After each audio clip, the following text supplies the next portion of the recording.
안녕하세요. 빌딩스영입니다. 오늘은요, 저도 목표로 하고 있는 건물주, 그 건물주가 되기 위해서 중개법인 대표로서 이 소득과 수익 구조를 어떻게 구조화하고 있는지, 그리고 제 시간은 한정되어 있잖아요. 여러분들과 똑같이 이 24시간 그리고 이 많은 시간들을 어떻게 구조화하고 있는지 그런 것들을 같이 말씀드려 볼까 합니다. 건물이 그냥 운영이 되면 안 되는 세상이 왔기 때문에 한번 귀 기울여 들여봐 주세요. 소득 같은 경우에는 일단은 사업소득이 가장 크겠죠. 그 사업소득 중에서 가장 큰 구간은 아시다시피 빌딩소형 부동산 중개법인을 운영해서 사업소득을 일으키는데요. 근데 우리 빌딩소형 부동산 중개법인의 네이밍을 보셔도 아시겠지만 이 빌딩소형이라는 게 브랜드를 만든 거예요, 저는. 그리고 제가 생각을 해보다가 다른 수익을 내보면 어떨까 해서 만든 게 소형 치약이었습니다. 영문으로는 매우 젊은, 매우 어린 뭐 이런 뜻인데 사실 제 이름이 들어갔어요. 그것도 제 브랜딩을 만든 거거든요. 그래서 그 치약을 만들어서 아직 오픈하진 않았지만 그것도 이제 다른 수익으로 얻게 되는 제 사업 중에 하나죠. 그래서 지금은 파이프 구간이 많지는 않지만 이렇게 하나씩 만들고 있어요. 그래서 큰 틀은 중개법인, 나머지는 다른 브랜드를 활용해서 다른 분야로 이제 펼쳐나가고 있는 거죠. 단 구조화를 하고 있는 과정 중에 있기 때문에 이게 수익을 내기까지는 아직 시간이 좀 걸려요. 그런데 일단 저희가 시작을 했지 않습니까? 지금 보고 계신 유튜브도 그렇고 우리가 지금 교육 아카데미라고 하죠. 그래서 그런 마스터 클래스처럼 빌딩을 접근할 수 있는 교육을 해드리는 그런 클래스도 있고, 그래서 그런 거는 소득이 나오기까지는 시간이 걸리겠지만 이제 시스템이 만들어져 있습니다. 그런 거를 하루빨리 만들어야 된다는 게 저는 제 생각이거든요. 왜냐하면 요거는 미리 말씀드리는 건데 앞으로는 더더욱이 개인화가 될 수밖에 없어요. 기업들이 없어진다는 게 아니라 개인이 브랜드를 만들고 개인이 또 브랜드를 만들고, 그래서 개인으로 인해서 계속 브랜드가 나온다는 거예요. 이제 구조가 달라진 거죠. 그래서 이 브랜드가 만들기까지의 과정이 뭐 오늘 만들었는데 내일 빵 뜨면 너무 기적같이 좋은 일이죠. 근데 그럴 수 있는 사람이 세상에 몇이나 있겠어요. 뭐 일론 머스크가 브랜드를 만들면 다음날 뜰 수는 있겠죠. 그러나 개인이 브랜드를 만든다고 하면 다들 누군지 모르잖아요. 그래서 이 브랜드를 만들고 완성이 되기까지 시간이 굉장히 오래 걸립니다. 그래서 저는 하루빨리 개인이 브랜드를 하나라도 만들어야 된다고 생각을 해요. 그 중에 하나가 요즘 제가 재밌어하는 유튜브인 거죠. 노출이 굉장히 많이 되고, 그리고 클 수 있는 그 속도가 다른 브랜드들보다는 빠를 수 있다. 왜냐하면 SNS를 통해서 우리가 공유를 할 수 있는 것 중에 하나이기 때문에.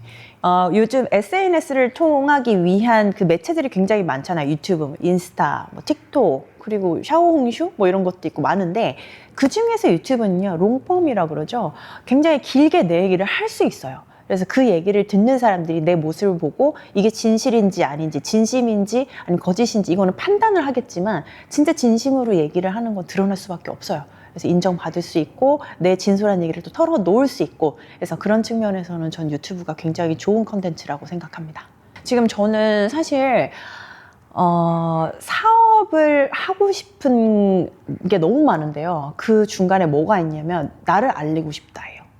그래서 뭐 제가 하고 있는 뭐 화장품 이런 쪽도 있지만 그걸 통해서 그 소형 치약이 나왔듯이 치약에 제 이름을 이렇게 넣어서 판매를 하듯이 아니면 뭐 선물을 하듯이 제 이름을 건 무언가를 계속 노출을 시키고 싶은 거거든요. 그래서 화장품 외에도 예를 들어 뭐 이런 책 같은 경우도 제가 책 출간하는 것도 생각을 하고 있거든요. 근데 요즘은 사실 책 출간이 굉장히 쉬워졌고 매우 많은 사람들이 그걸 하고 있어요. 그렇다 보니까 선별할 수 있는 눈이 필요해진 거죠, 또. 그래서 책을 한번 쓰려면 난 좀 제대로 쓰고 싶다. 좀 많은 걸 전달해드리고 싶어서 좀 계속 조금 내용을 모으고 있는 중이거든요. 그래서 조금 딜레이 되고 있는데 이런 것 또한 제 브랜드화입니다. 그래서 책도 출간도 생각하고 있는 거고, 그리고 지금 제가 운영하고 있는 아카데미도 조금 더 활발하게 하고 싶어요. 지금 서울권에서 조금씩 진행을 하고 있는데 지금 저한테 문의 오시는 분들 보면 지방권 고객분들도 굉장히 많으시거든요. 그래서 제가 영상으로 유튜브나 아니면 동영상 강의로 또 만나뵐 수 있지만 직접 가서 그 집 지방의 주요 상권을 한번 돌아다니면서 같이 제가 설명을 해드리면 그것도 참 좋은 컨텐츠가 되겠다 이런 생각도 하거든요. 그래서 그런 것도 한번 해볼까? 그것도 하나의 사업인 거죠. 아카데미의 하나의 사업. 그래서 그런 것들도 생각하고 있고 이런 식으로 계속 저는 브랜드들을 하나씩 다 만들고 있습니다. 세분화하면서.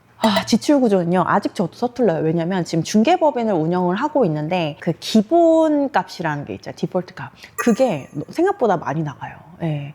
그래서 일반 중개법인들만 얘기를 해드리자면 기본 디폴트 값이 굉장히 작거든요. 원래는. 왜냐면 기본급들이 없는 회사들이 많기 때문에. 그렇게 하는 이유는 계약이라는 거, 부동산 계약이라는 거는 매달 매일, 뭐 2달에 한 번 이렇게 정기적으로 나오는 게 아니잖아요. 그리고 부동산이란 건 이제는 사이클도 굉장히 많이 타고요. 그다음 경기도 굉장히 많이 탑니다.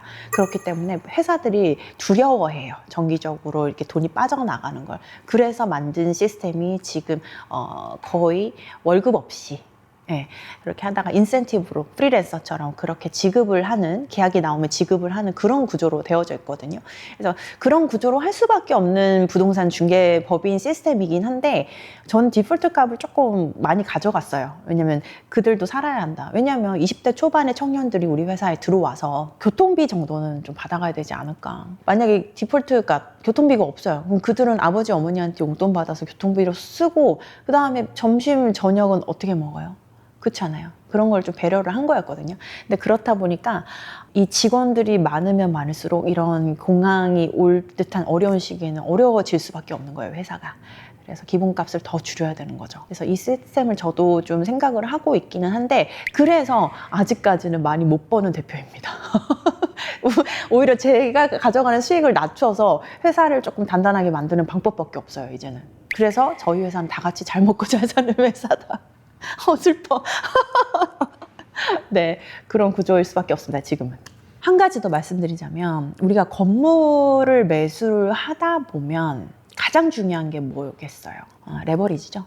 레버리지는 근데 예전에는 비슷했어요. 3, 4년 전만 해도 신생법인이라도 임대법인이라도 80% 풀대출 나왔거든요. 근데 요즘 어때요?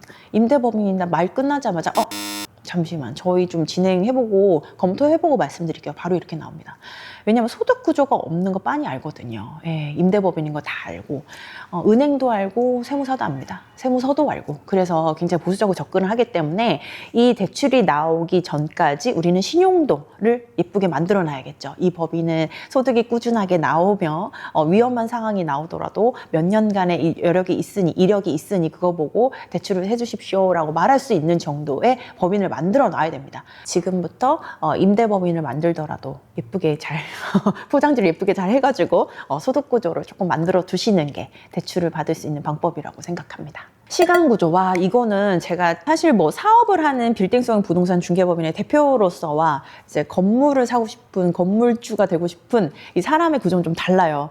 빌딩성 부동산 중개법인을 위한 대표로서는 처음에 정말 24시간 갈아 넣을 정도로 엄청 했는데 하다 보니 이게 건물주가 빨리 되어야만 하겠다는 목표가 생기더라고요. 돈이 눈에 보이니까. 그래서 달라진 게 있다면 지금은 제가 영상에서 지금 최근에 가장 많이 말씀드린 게 뭐예요? 브랜드. 건물 이꼴 브랜드다 이거든요. 그러면 내가 브랜드를 잘 알아야 돼요. 현재 가장 많이 앞서가는, 가장 잘하는 브랜드. 그게 성수동, 압구정, 한남동이 밀집이 되어져 있잖아요. 특히 용산도 그렇고. 그래서 이런 지역을 계속 돌아다니면서 보는 거예요. 얘네들이 이렇게 바뀌고 있구나. 특히 성수동 같은 경우에는요. 일주일에 한 번씩 바뀌어요. 하루에 한 번씩도 바뀌는 경우도 있어요. 그렇기 때문에 이런 시장을 계속 트렌드를 잃지 않고 내가 따라가야 됩니다. 앞장서지 못해도. 그래서 계속 그런 쪽을 임장을 다니셔야 되고, 그리고 신생 브랜드들이 이제 나올 때가 됐거든요.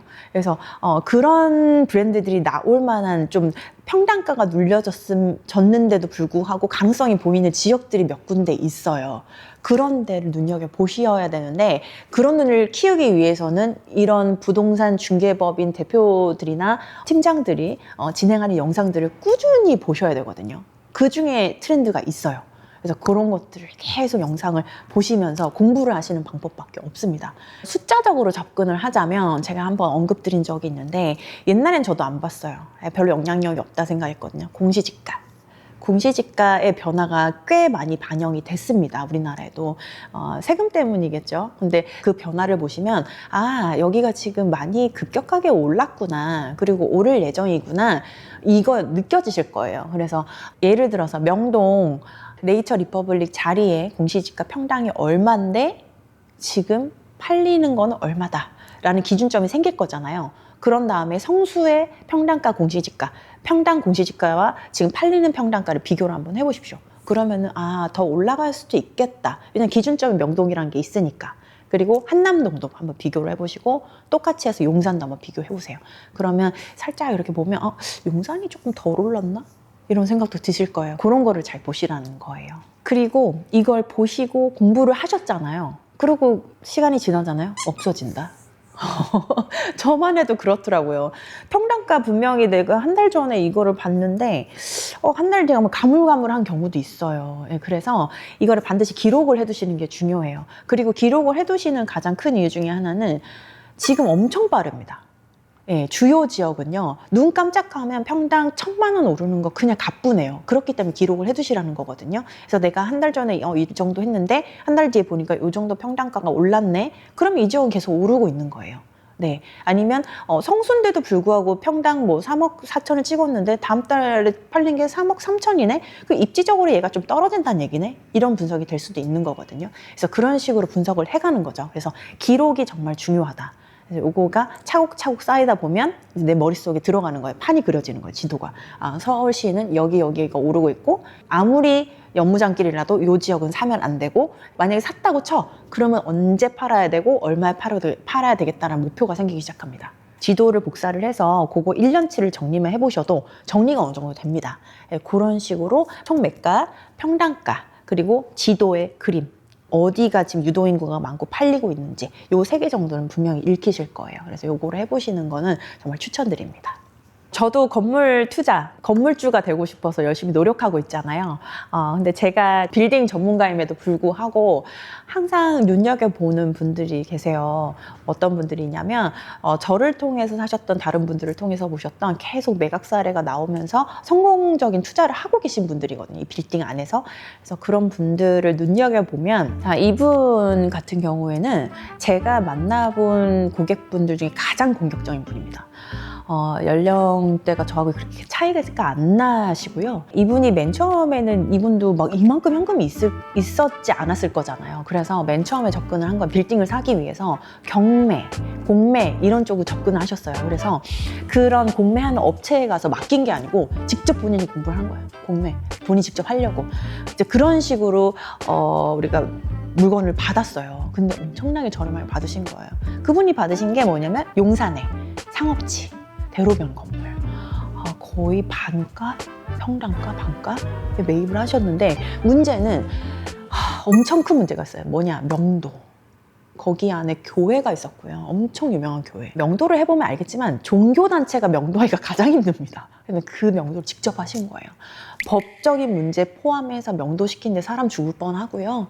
신문에도 나올 뻔하고 난리도 아니었어요. 근데 그걸 직접 다 하신 거예요. 근데 그래서 제가 한번 여쭤봤어요. 대표님, 이렇게까지 하시려고 생각하셨어요? 그랬더니 아니? 이러시는 거예요. 근데 어떻게 하셨어요? 해야지 내가 했는데 어떡해? 벌려놨잖아. 이러시는 거예요. 그래서 아니 근데 안 힘드셨어요? 힘들 시간이 있나요? 해야 돼. 이러는 거야. 일단 지르고 보는 거야. 그러고 나서 이제 50% 싸게 샀으니까 얼마나 이득이 남겠어. 그래서 그거를 이제 해가지고 이번에는 이제 강남으로 들어오셨거든요. 드디어 중간중간 조그만 것들을 하시면서 강남 중에서 특히 어디로 오셨냐면 반포입니다. 반포. 자, 강남이라고 하면 역삼동, 논현동, 이 압구정 이런 쪽으로 생각하시잖아요. 이제는 건물도 아파트와 같이 그런 식으로 요 지역만 들어가셔야 된다고 말씀드리잖아요. 그래서 저는 반포도 좋다고 생각을 합니다. 그런데 반포의 단점이 뭐가 있냐면 덩어리가 커요. 아무나 못 들어갑니다. 그래서 평당가가 많이 눌려져 있어요. 그 건물들이. 근데 그걸 아신 거죠. 지금 들어가야 된다. 좀 있으면 반포 터지면, 호재 터지면 급속도로 오를 수밖에 없어. 상급지니까. 그래서 이분이 그거를 매입을 하셨는데 그것도 또한 모든 현금이 다 마련돼서 하신 거 아니고 일단 계약. 그러고 나서 은행 대출 받는데도 엄청나게 힘들었어요. 왜냐면 그때 신생법인들 대출 안 해준다고 한참 그럴 때라서 엄청나게 고생하셔서 겨우겨우 해서 정말 마지막에 겨우 된 거예요. 그렇게 해서 잘 마무리를 하셨는데 문제는 중개법인, 그러니까 저희 법인 말고 다른 중개법인이 그 물건을 조금 얘기를 안 하는 기만한 행동을 했기 때문에 좀 문제가 생겨서 그런 트러블이 있었는데 그것도 법적으로 안 가고 그냥 다 해결하셨어요. 그냥 협의하자. 그냥 너네가 잘못했으니까 이거 인정하고 이 부분 내가 인정할게. 여기서 끝. 더 이상 하지 말자. 이러고 탁 터시고 나오시더라고요. 그래서 복잡한 일 만드시지 않고 역시 선수다. 이렇게 돼서 마무리가 잘 됐고 지금 그 반포 잔금 딱 치르자마자 지금 최근에 호재 뭐가 있었습니까? 신세계 개발 호재 터졌죠. 역시. 그러니까 이런 공격적인 투자를 할 수 있는 거는 이런 호재들이 뒷받침되고 평단가가 눌려 있는 장점 그리고 아무나 들어올 수 있는 시장이 아니라는 큰 매매가들이 있었기 때문에 이분들이 진입하신 거거든요. 이분의 이 공격적인 투자 스타일을 저는 본받아야 된다고 생각하고 계속 주시하고 있거든요. 이분의 다음 건물은 무엇이 될까. 그래서 굉장히 주시하고 있는 제 롤모델이고요. 지금 이 영상을 보고 계신 고객님들은 어떤 투자자를 목표로 삼고 어떤 부분을 내가 가지지 않은 어떤 점을 배워야 성공적인 투자를 할 수 있는지를 생각을 해보셔야 됩니다. 왜 제가 이분을 팔로우하고 계속 배우려고 하겠어요? 제가 안 가진 부분을 가졌기 때문이거든요. 그런데도 불구하고 성공적인 투자를 계속 이뤄가시고 계시니까 배울 수밖에 없는 거예요. 그래서 저는 이런 목표, 멘토가 반드시 필요하다고 생각이 듭니다. 그래서 일단 내가 배울 수 있는 건물 투자에 성공하신 분을 찾고 그분이 절대 투자 안 하시는 지역을 한번 눈여겨보시고 어떤 건물을 투자하는지 또 어떤 지역의 건물을 선호하는지를 한번 지켜보세요. 불과 3, 4년 전만 해도 건물을 산다는 건 중개인을 믿고 사서 밸류업을 해서 팔 수도 있었거든요. 근데 지금은 전혀 불가능한 시장이고요. 그래서 지금부터는 내 건물은 내가 브랜드화를 한다. 그래서 매각을 한다라고 생각을 하셔야 됩니다. 그러려면 이 구조를 일단은 정확하게 만드셔야 되고 이 만든 구조를 활용을 해서 내 건물을 어떻게 브랜드화를 할 것이며 그 이미지를 이미 상상을 하셔서 만든 다음에 매입을 하셔야 돼요. 만약에 그게 불가능할 것 같다. 내가 브랜드를 만드는 거 정말 소질이 없고 자신 없다 하시면 그런 브랜드들이 들어올 수 있는 평단가가 이미 반영이 되어 있는 지역을 매입을 하세요. 지금은 부동산, 뭐 아파트도 그렇고 빌라, 오피스텔, 빌딩 너무 지금 많이 법이 바뀌고 있고 되게 혼란스러우시죠? 경제 상황도 그렇게 좋은 편이 아니라서 불안하셔서 이걸 해야 돼, 저걸 해야 돼 많이 망설여지실 텐데요. 빌딩이라는 게 예전만큼 쉬운 시장도 아닙니다. 그래서 말씀드리자면 저희 같이 중개를 하시는 전문가들한테 맡기시되 대표님들과 같이 갈 수 있는 중개인한테 맡기시는 거 권해드립니다. 지금까지 건물주가 되기 위한 과정의 일부분을 좀 말씀을 드렸는데 저희 빌딩스형이 지금 이런 거 잘 하잖아요. 그러니까 언제든지 연락 주시고요. 밑에 카톡과 문의사항 있으면 댓글도 가능하니까 언제든지 답변 드리도록 하겠습니다. 네, 또 뵙겠습니다.